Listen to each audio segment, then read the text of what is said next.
2026년 6월 16일 화요일 우리에게 새날 새아침을 허락하신 하나님께 감사드립니다. 우리 시간 다 함께 사도신경으로 신앙 고백하시겠습니다. 나는 전능하신 아버지 하나님 천지의 창조주를 믿습니다.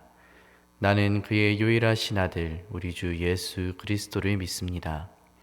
그는 성령으로 잉태되어 동정녀 마리아에게서 나시고 본디오 빌라도에게 고난을 받아 십자가에 못 박혀 죽으시고 장사된 지 사흘 만에 죽은 자 가운데서 다시 살아나셨으며 하늘에 오르시어 전능하신 아버지 하나님 우편에 앉아 계시다가 거기로부터 살아있는 자와 죽은 자를 심판하러 오십니다.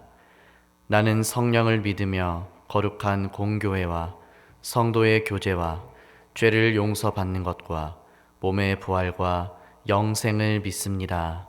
아멘. 우리 다 함께 찬송가 167장 찬양하시겠습니다.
누가 묻기를 죽은 자들이 어떻게 다시 살아나며 어떠한 몸으로 오느냐 하리니 어리석은 자여 네가 뿌리는 씨가 죽지 않으면 살아나지 못하겠고 또 네가 뿌리는 것은 장래의 형체를 뿌리는 것이 아니요 다만 밀이나 다른 것의 알맹이 뿐이로되 하나님이 그 뜻대로 그에게 형체를 주시되 각 종자에게 그 형체를 주시느니라. 육체는 다 같은 육체가 아니니 하나는 사람의 육체요, 하나는 짐승의 육체요, 하나는 새의 육체요, 하나는 물고기의 육체라. 하늘에 속한 형체도 있고 땅에 속한 형체도 있으나 하늘에 속한 것의 영광이 따로 있고 땅에 속한 것의 영광이 따로 있으니 해의 영광이 다르고 달의 영광이 다르며 별의 영광도 다른데 별과 별의 영광이 다르도다. 죽은 자의 부활도 그와 같으니 썩을 것으로 심고 썩지 아니할 것으로 다시 살아나며 욕된 것으로 심고 영광스러운 것으로 다시 살아나며 약한 것으로 심고 강한 것으로 다시 살아나며 육의 몸으로 심고 신령한 몸으로 다시 살아나나니 육의 몸이 있은즉 또 영의 몸도 있느니라. 기록된 바 첫사람 아담은 생명이 되었다 함과 같이 마지막 아담은 살려주는 영이 되었나니 그러나 먼저는 신령한 사람이 아니요 육의 사람이요 그 다음에 신령한 사람이니라. 첫사람은 땅에서 났으니 흙에 속한 자이거니와 둘째 사람은 하늘에서 나셨느니라.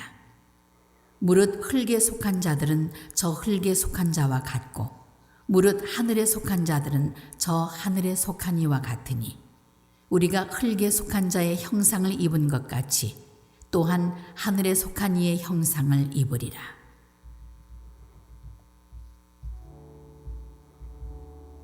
우리 시간 마음을 모아 세 가지의 기도 제목을 놓고 함께 기도하시겠습니다. 첫 번째로 오늘 우리에게 주신 말씀 앞에서 우리의 눈과 마음과 귀를 열어주시고 깨닫게 하셔서 진리의 말씀대로 순종하며 걸어가는 복된 날 되게 하여 주옵소서. 두 번째로 사랑하는 성도들의 가정과 일터를 오늘도 지켜주시며 지금도 여러 질병과 원치 않는 사고 및 삶의 문제로 어려움에 처한 성도들의 간구하는 소리를 들으시고 응답하여 주옵소서. 세 번째로 유아부, 유치부, 아동부, 청소년부, 청년부, EM 그리고 수요 권사 기도회, 피택 안수 집사님, 피택 권사님 교육, 늘 푸른 회와 각 구역 모임 가운데 주님의 기쁨과 은혜를 더하여 주옵소서. 우리 시간 세 가지의 기도 제목을 붙잡고 함께 기도하시겠습니다. 하나님 아버지 감사합니다. 오늘도 우리가 주의 말씀 앞으로 주님 나아갑니다. 하나님 이 아침에 우리가 주의 말씀을 묵상할 때 우리의 눈을 열어 주의 말씀을 보게 하여 주옵소서.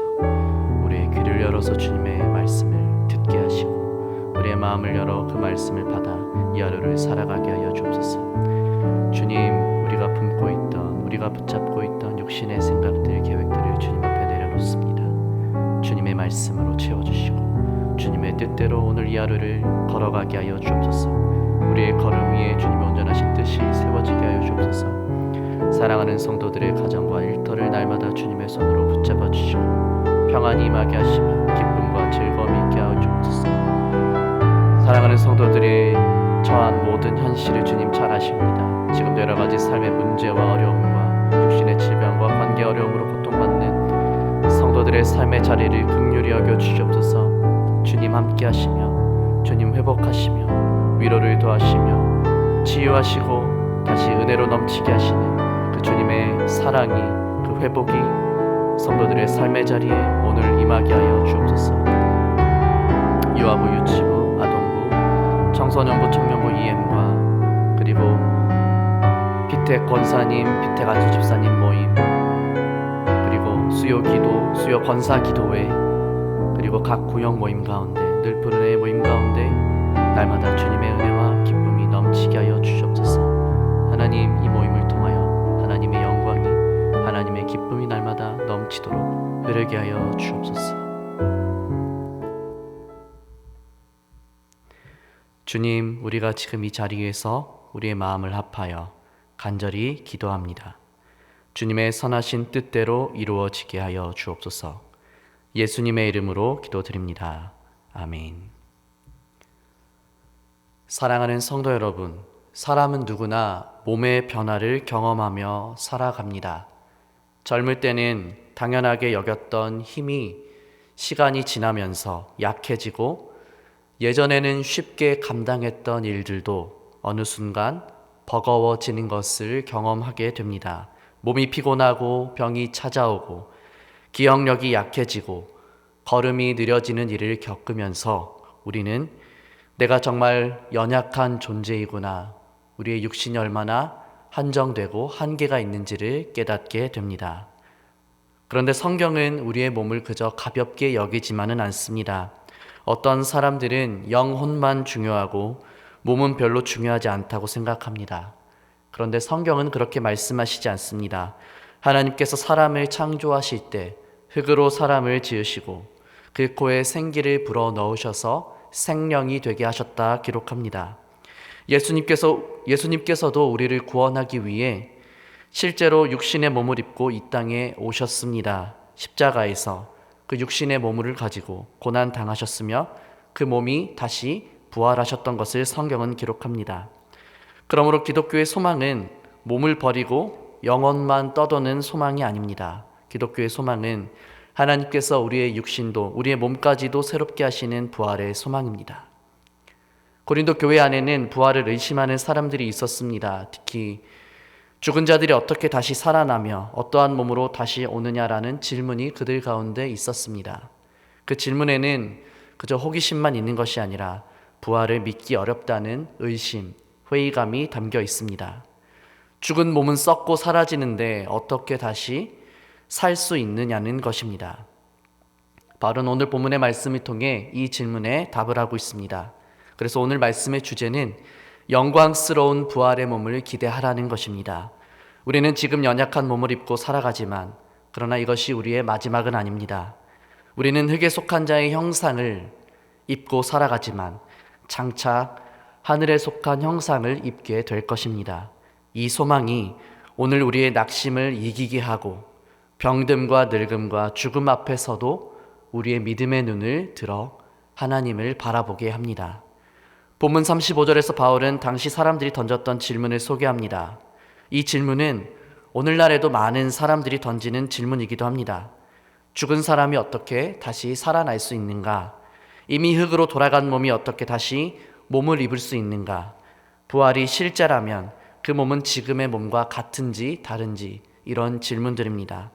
바울은 이 질문에 대해 먼저 씨앗의 비유를 사용하고 있습니다. 36절에서 내가 뿌리는 씨가 죽지 않으면 살아나지 못하겠고 라고 말합니다. 씨앗이 땅에 뿌려지면 겉으로 보기에는 사라지는 것처럼 보입니다. 씨앗의 원래 모습은 흙 속에서 무너지고 썩습니다. 그러나 그것이 끝이 아니라는 것입니다. 그 썩어짐을 통해 새로운 생명이 올라옵니다. 씨앗은 싹과 연결되어 있지만 그 모습이 같지 않습니다. 작은 씨앗이 땅에 묻히지만 하나님께서는 거기서 전혀 다른 형태의 줄기와 잎과 열매를 나오게 하신다는 것입니다. 바울의 논리는 죽음은 부활을 불가능하게 만드는 증거가 아니라 오히려 하나님께서 새로운 생명을 일으키시는 과정 안에 들어갈 수 있다는 것입니다. 씨앗이 땅에 묻히는 것이 끝이 아니라 새로운 생명의 시작인 것처럼 성도의 죽음도 소멸이 아니라 하나님께서 부활의 몸으로 일으키시는 과정 안에 있다는 것입니다. 물론 이 비유는 부활을 자연 현상으로 축소하려는 것은 아닙니다. 바울은 씨앗이 스스로의 능력으로 새 몸을 만드는 것처럼 말하지 않았습니다. 38절의 말씀 보시면 하나님이 그 뜻대로 그에게 형체를 주시되 각 종자에게 그 형체를 주시느니라 라고 말하고 있습니다. 여기서 핵심은 무엇입니까? 하나님께서입니다. 하나님께서 씨앗의 형체를 주시고 하나님께서 각 생명체에 맞는 몸을 주시며 하나님께서 죽은 자에게도 부활의 생명, 부활의 소망을 주신다는 것입니다. 바로 이 점이 중요합니다. 부활은 인간의 가능성에서 출발하고 있지 않습니다. 부활은 하나님의 창조 능력에서 출발하고 있습니다. 우리가 부활의 소망을 가지는 이유는 사람이 죽음을 이길 능력을 가지고 있기 때문이 아니라 하나님께서는 죽은 자도 살리시는 생명의 하나님이시기 때문입니다. 로마서 4장 17절의 말씀은 죽은 자를 살리시며 없는 것을 있는 것으로 부르시느니 라고 하나님을 소개하고 있습니다. 아브라함이 자기 몸에 죽은 것 같음과 사라의 태에 죽은 것 같음을 보고도 믿음을 잃지 않았던 것은 자신의 몸의 가능성을 보았기 때문이 아니라 죽은 자를 살리시는 하나님을 바라보고 믿었기 때문입니다. 에스겔 37장의 마른 뼈 환상도 같은 진리를 보여줍니다. 그 골짜기에 마른 뼈가 가득했습니다. 그 뼈들은 심이 많고 아주 말랐습니다. 인간의 눈으로 볼 때 그곳에는 아무런 소망도 희망도 없어 보입니다. 그런데 하나님께서 에스겔에게 이렇게 물으십니다. 인자야, 이 뼈들이 능히 살 수 있겠느냐? 이때 에스겔의 대답은 무엇입니까? 그는 이렇게 대답합니다. 주 여호와여, 주께서 아시나이다.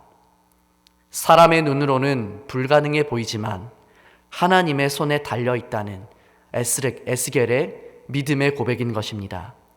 그리고 하나님 말씀이 그곳에 선포되었을 때 뼈들이 연결되고 힘줄과 살이 생기고 생기가 들어가 큰 군대가 되었습니다.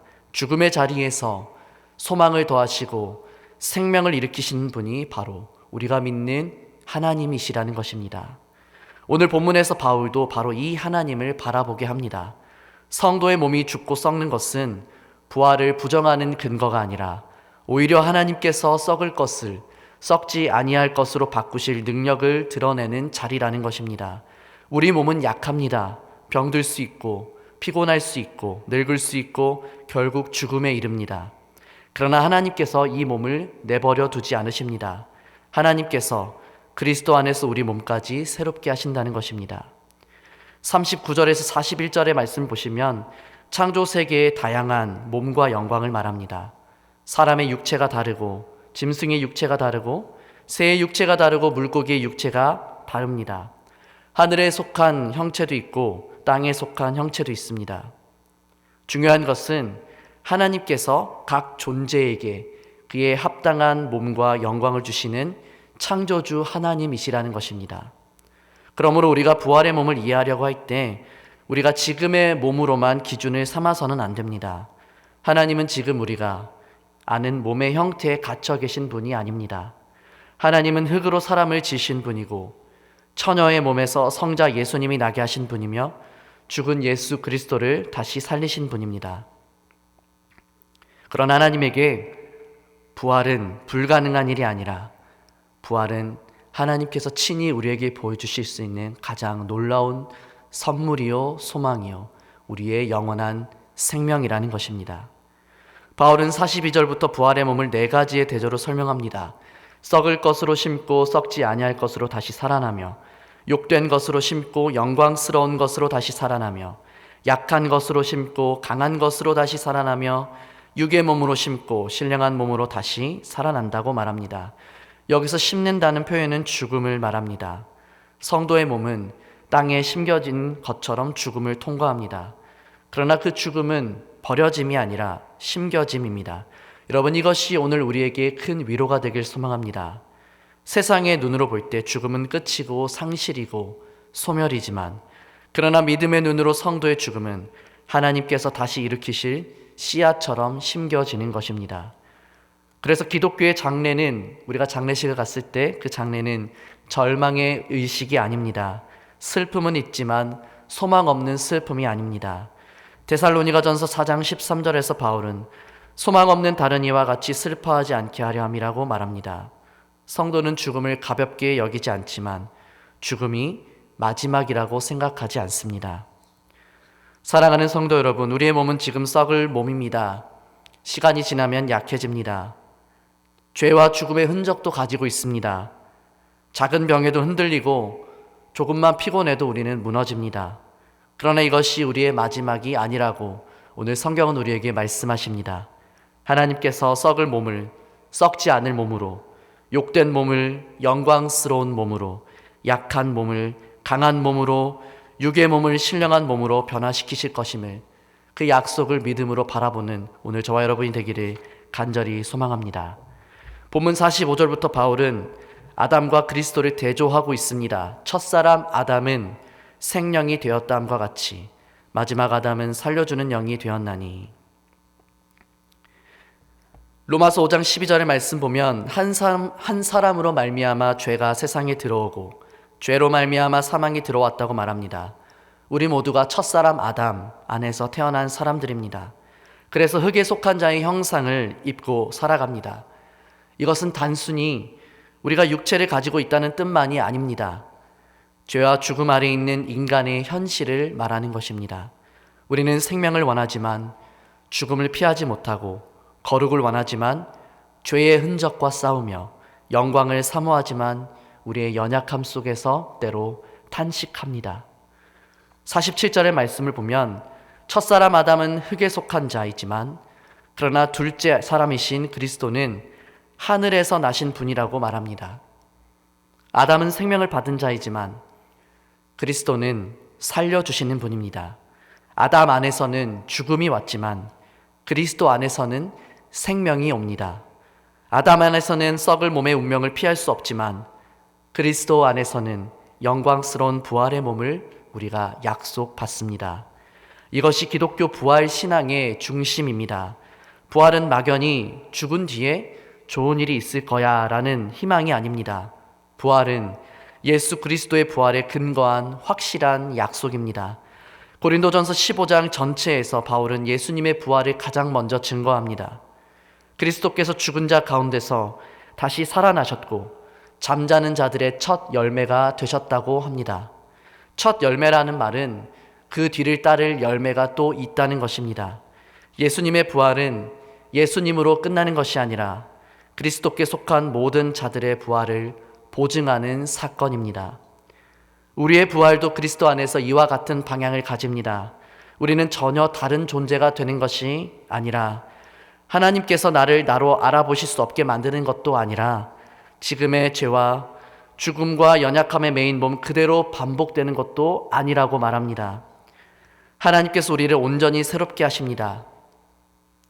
지금은 여전히 연약한 몸이지만 썩지 않고 욕되지 않고 약하지 않고 하나님께 온전히 순종할 수 있는 신령한 몸을 우리에게 허락하십니다. 여기서 신령한 몸이라는 표현을 오해하지 말아야 합니다. 신령한 몸은 몸이 없는 영혼 상태를 말하는 것이 아닙니다. 바울은 분명히 몸이라고 말하고 있습니다. 다만 그 몸이 지금처럼 죄와 죽음의 지배 아래 있는 몸이 아니라 성령의 능력으로 새롭게 된 몸이라는 뜻입니다. 사랑하는 성도 여러분, 이 말씀은 오늘 우리의 삶을 깊이 위로합니다. 우리가 나이가 들수록 흙에 속한 자의 형상을 더 실감합니다. 몸이 약해지고 병원에 갈 일이 많아지고 가까운 이들의 장례를 경험하고 언젠가는 나도 주님 앞에 서야 한다는 사실을 생각하게 됩니다. 그러나 성도는 거기서 끝나지 않습니다. 우리는 흙에 속한 자의 형상만 보고 낙심하는 자가 아니라 하늘에 속한 이의 형상을 바라보며 소망하는 사람입니다. 이 소망이 우리의 현재 삶을 도피하게 만들지 않습니다. 오히려 오늘의 삶을 더 거룩하게 만듭니다. 부활의 몸을 기대하는 사람은 지금의 삶을 함부로 살지 않습니다. 고린도전서 6장 19절 20절 말씀처럼 우리의 몸이 성령의 전이며 값으로 산 것이 되었으니 몸으로 하나님께 영광을 돌리는 그 일을 위해 살아갑니다. 또한 부활의 소망은 오늘의 고난을 견디게 합니다. 우리가 잠시 받는 환난에 가벼운 것이 지극히 크고 영원한 영광의 중한 것을 이룬다고 성경은 말씀하고 있습니다. 그러므로 오늘 우리는 부활의 소망을 가지고 이 하루를 다시 살아갑니다. 먼 훗날의 이야기가 아니라 이 부활의 소망은 오늘의 피곤함, 오늘의 지침, 오늘의 연약함, 오늘의 낙심과 절망을 견디게 하는 힘이라는 사실을 기억하시기 바랍니다.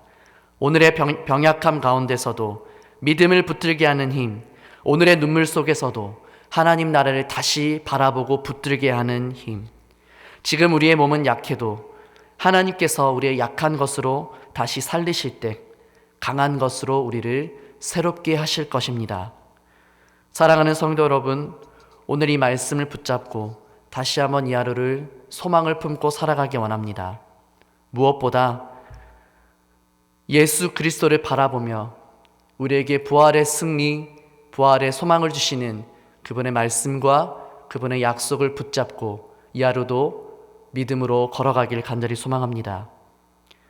영광스러운 부활의 몸을 기대하며 오늘의 약함이 마지막이 아니라는 사실을 믿으며 하나님께서 그리스도 안에서 우리를 다시 일으키실 그날을 소망하며 썩지 않을 몸, 영광스러운 몸, 강하고 신령한 몸을 입고 주님 앞에 서게 될 그 소망의 날을 기대하며 오늘 하루도 주어진 날들을 견디고 인내하며 믿음으로 걸어가는 저와 여러분의 하루가 되기를 간절히 소망합니다.